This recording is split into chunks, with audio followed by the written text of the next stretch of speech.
శ్రీ భద్రాచల రాములూరి కళ్యాణ వేడుకకు కోటి కోటి తలంబ్రాల కార్యక్రమాన్ని అంగరంగ వైభవంగా నిర్వహించారు. కరీంనగర్ పట్టణంలోని అంజనాద్రి కాలనీలో గల అంజనాద్రి క్షేత్రం ప్రసన్నాంజనేయ స్వామి దేవాలయ ప్రాంగణంలో ఆలయ కమిటీ చైర్మన్ హనుమంతరావు ఆధ్వర్యంలో ఈ వేడుకలను నిర్వహించారు.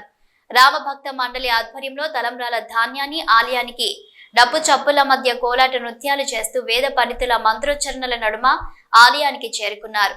ఆలయ ప్రాంగణంలో శ్రీ సీతారామచంద్రుల చిత్రపటం ఏర్పాటు చేసి ప్రత్యేక పూజలు చేసి కార్యక్రమాన్ని ప్రారంభించారు.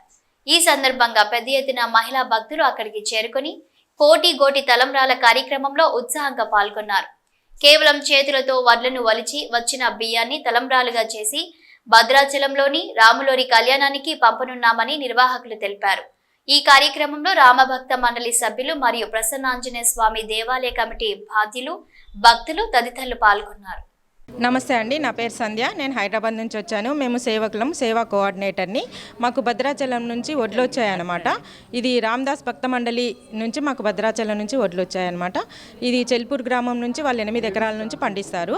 ఆ పండించిన వడ్లనే భద్రాచలంకి తీసుకెళ్ళి అక్కడ పూజ చేయించిన తర్వాత మా సేవకులకు మాత్రమే ఇస్తారన్నమాట. ఈ సేవకులంతా ప్రతి డిస్టిక్లలో ఈ వడ్ల పూజ చేసి మళ్ళీ మేము భద్రాచలంకి తలంబ్రాలు కలపడానికి తీసుకెళ్తాం. యొక్క కొటేషన్ ఏంటంటే కోటి కోటి తలంబ్రాలు. 1 మంత్ నుంచి చేస్తున్నాం. జనవరి 22 నుంచి స్టార్ట్ అయింది.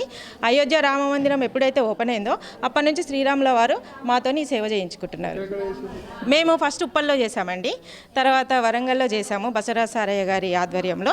ఇప్పుడు నెక్స్ట్ ఇక్కడ హనుమంతరావు గారి ఆధ్వర్యంలో చేస్తున్నాం. గుడి చైర్మన్, గుడి అంజనాద్రి క్షేత్రము ప్రసన్న ఆంజనేయ దేవాలయం కరీంనగర్ హనుమంతరావు గారి చైర్మన్ ఆధ్వర్యంలో మేము ఈ ప్రోగ్రాం కండక్ట్ చేస్తున్నాం.